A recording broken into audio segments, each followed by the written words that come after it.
सूर्यदेव हुए नीच के। प्रिय दर्शकों, नवग्रह में राजा सूर्यदेव 17 अक्टूबर को अपनी राशि का परिवर्तन करेंगे तथा वर्तमान कन्या राशि को छोड़कर तुला राशि में प्रवेश करेंगे। चूंकि तुला राशि सूर्यदेव की नीच राशि है, इस प्रकार से सूर्यदेव का परिवर्तन अपनी नीच राशि में होने जा रहा है। और ज्योतिष के नियमानुसार जब भी कोई ग्रह अपनी नीच राशि में पहुंचता है तो उसका प्रभाव निर्बल हो जाता है तथा वो ग्रह नकारात्मक परिणाम की प्राप्ति कराने लगता है। अब नवग्रहों में राजा सूर्यदेव हैं, जो अत्यंत प्रभावी ग्रह हैं, सामर्थ्यवान है, क्षमतावान है। इस जीव जगत के पालन पोषण का दायित्व इनके पास है। सूर्यदेव के प्रथम आगमन के साथ ही इस पूरे संसार में प्रकाश का प्रवाह हो जाता है, ऊर्जा का प्रवाह हो जाता है तथा प्राण का संचार हो जाता है। साक्षात देव सूर्यदेव हैं। राजा के समान इनका कर्तव्य है, राजा के समान ही ये अपने उत्तरदायित्व का पालन करते हैं।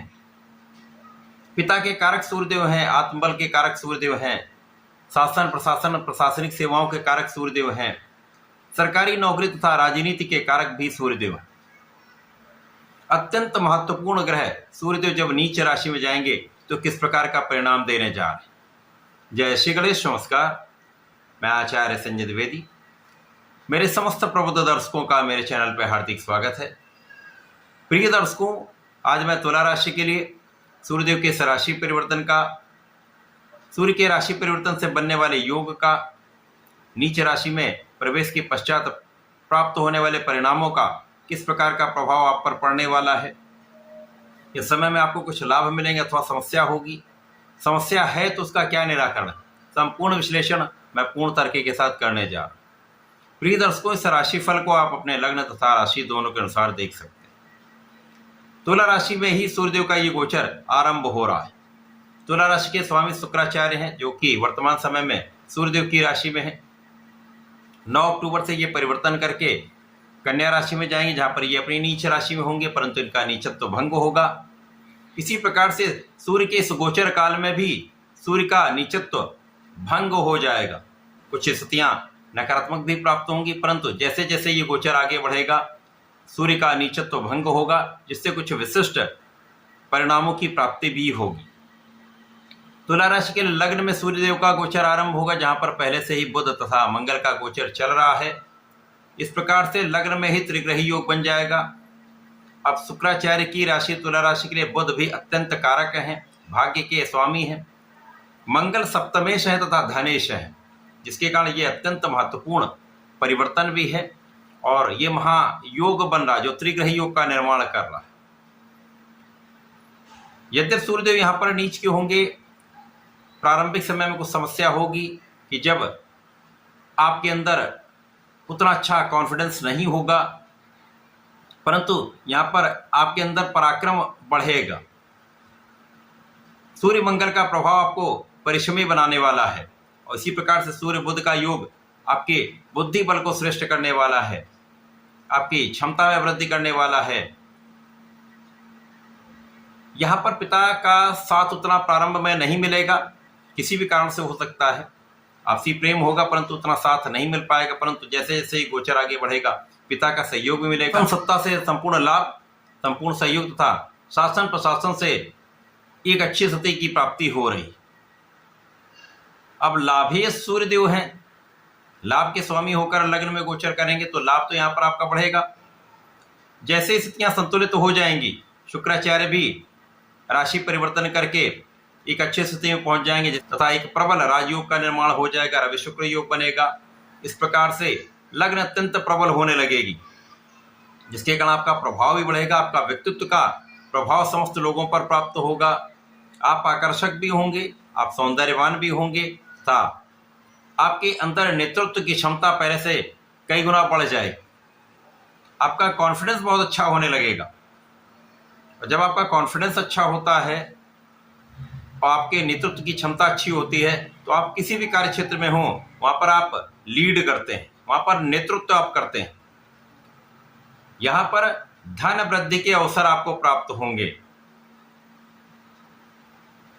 ये गोचर प्रारंभ में थोड़ा सा कम संतुलित है, परंतु जैसे ये गोचर आगे बढ़ता जाएगा, क्योंकि ये सूर्यदेव का राशि परिवर्तन 17 अक्टूबर से 1 माह के लिए होता है, तो अक्टूबर माह के पश्चात की जो स्थितियां वो आपके लिए अत्यंत सकारात्मक हो रही।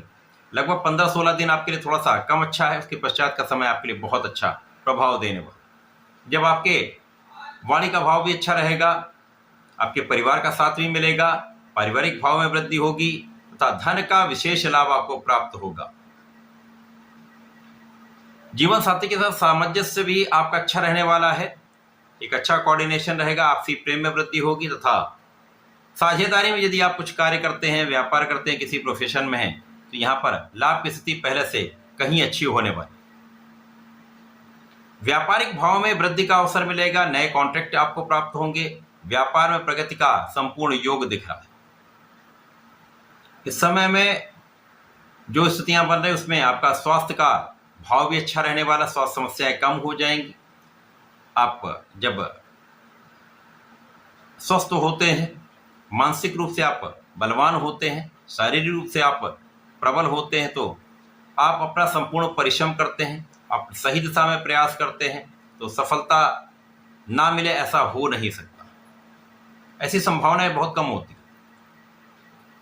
इस समय में लाभ की स्थिति पहले से बेटर हो जाएगी, लाभ के अच्छे मार्ग बनेंगे, आपके नौकरी क्षेत्र में प्रगति से धन का लाभ, लाभ में वृद्धि, आय में वृद्धि, आपके प्रोफेशन में नए नए अवसर प्राप्त हो जाएंगे जिससे आपको लाभ मिलेगा।